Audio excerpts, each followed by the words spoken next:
Bonjour, docteur Yannick Golbès. Bonjour. Merci d'être avec nous. Vous êtes donc le chef des urgences des hôpitaux de Colmar et vous êtes à Paris depuis hier puisque vous faites partie de ceux qui sont aujourd'hui mis à l'honneur pour ce 14 juillet, par ces cérémonies. Hier soir, vous étiez au Grand Palais pour la fête des soignants. Tout à l'heure, vous serez aux premières loges de ce défilé, certes réduit, mais vous faites partie des invités du président. Votre état d'esprit aujourd'hui, qu'on vienne vous remercier, ça fait quand même du bien? Ça fait du bien parce que les équipes ont beaucoup souffert. Elles ont besoin de ça, elles ont besoin de cette reconnaissance. Mais mon sentiment reste quand même très, très mitigé, parce qu'on a vécu une situation, certes exceptionnelle. Nous avons fait notre travail de la façon dont on a pu l'exercer dans certaines circonstances, parfois, dramatiques pour, certains centres hospitaliers et certaines familles. Mais c'était notre travail, nous l'avons fait du mieux que nous l'avons pu avec les moyens qu'on avait, à ce moment-là. Heu et malheureusement, même si le remerciement sera à la hauteur, remerciement de la République, le Ségur de la santé, lui, laisse un goût excessivement amer. C'est vraiment le paradoxe de cette journée, hein, parce que on est dans ce moment du 14 juillet où d'un côté on nous dit on est là pour vous remercier, vous êtes à l'honneur, c'est vraiment un défilé sous le signe des soignants, et puis de l'autre, bah, il y a eu ce Ségur hier, le gouvernement s'en félicite, mais vous estimez quand même que le compte n'y est pas, qu'il va rester des frustrations, des colères? Il va rester des frustrations et les colères commencent déjà à s'annoncer, de la part des syndicats, mais également de la part des troupes de terrain. Et c'est celles-ci qui, moi, m'inquiètent le plus parce que, ce sont les troupes qui étaient en première ligne, les acteurs de terrain qui ont, le plus travaillé dans des conditions difficiles et qui s'expriment maintenant avec, une amertume qui est plus que certaine. Il ne faut pas oublier que ça fait quand même un certain nombre d'années, plus de 10 ans, que le point indiciaire est bloqué. Oui, vous n'avez pas attendu le Voilà. coronavirus pour dire que ça n'allait pas. Tout à fait, il y a des signes d'alerte qui ont été, lancés auprès de notre gouvernement depuis des années. Les services d'urgence sont en grève en France, illimitée depuis plusieurs années également.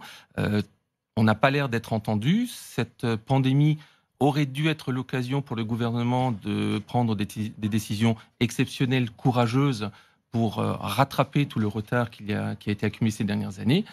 Ça n'est pas le cas, c'est très dommage, c'est un élément historique, raté. Vous espériez d'ailleurs pouvoir donner à Olivier Véran hier soir une lettre sur votre vision de cette organisation de la santé en France et de l'inefficacité des politiques de santé depuis des années. Est-ce que vous avez pu le faire? Non, je n'ai pas pu l'approcher. Vous n'avez pas pu l'approcher, donc vous n'avez pas pu lui dire.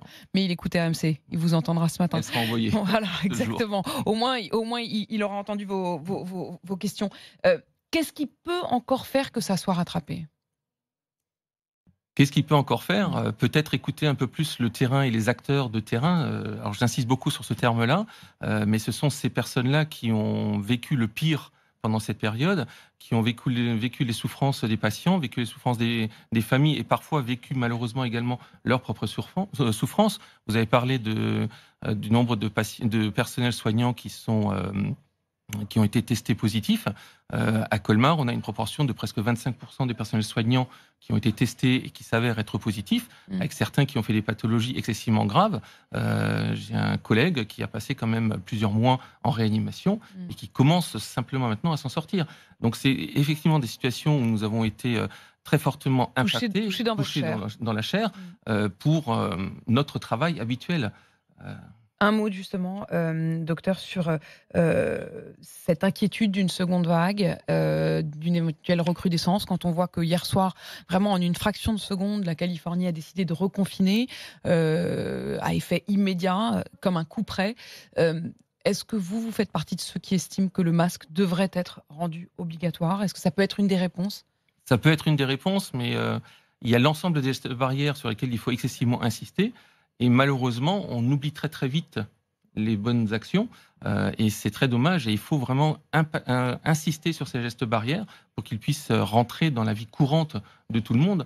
Il ne faut pas oublier que c'est une maladie que l'on ne connaissait pas il y a quelques mois, donc on nage quand même un petit peu à vue, sur l'évolution de cette pathologie, je ne suis pas du tout certain que ce qu'on est en train de dire actuellement ne va pas être totalement bouleversé dans quelques mois avec une seconde vague, peut-être troisième vague, peut-être une saisonnalité qui va apparaître très rapidement, pour, ce type de virus. Docteur, vous serez tout à l'heure sur les gradins parmi les quelques 2000 invités de ce défilé. Alors hier soir, vous n'avez pas pu approcher le ministre de la Santé. Si tout à l'heure, vous pouviez approcher le président de la République, vous lui diriez quoi? J'ai également un courrier avec une lettre ouverte que je lui ai préparé. Vous avez le courrier dans votre poche? Je l'ai dans la poche, il est prêt à être remis. Ouais. Maintenant, ce qu'il est certain, et s'il y a un mot à transmettre, c'est qu'il y a effectivement la revalorisation qui a été mise en avant au niveau de ce Ségur, mais il n'y a pas la reconnaissance de la pénibilité du travail, la reconnaissance de la charge de travail qui est effectuée par les services que l'on dit aigus, que ce soit les réanimations, les urgences, les soins intensifs. Et cette pénibilité de ce travail n'est absolument pas mis en avant dans ce Ségur. C'est très dommage aussi. C'est une demande qui date d'un certain nombre d'années par un certain nombre de mes collègues. On aurait dû profiter de cet événement pour insister sur ce fait. C'est dit. Merci beaucoup. Merci d'avoir été avec nous ce matin sur RMC. Je le rappelle, vous êtes le chef des urgences des hôpitaux de Colmar, docteur Yannick Godvalès. Merci d'être venu dans ce studio d'RMC.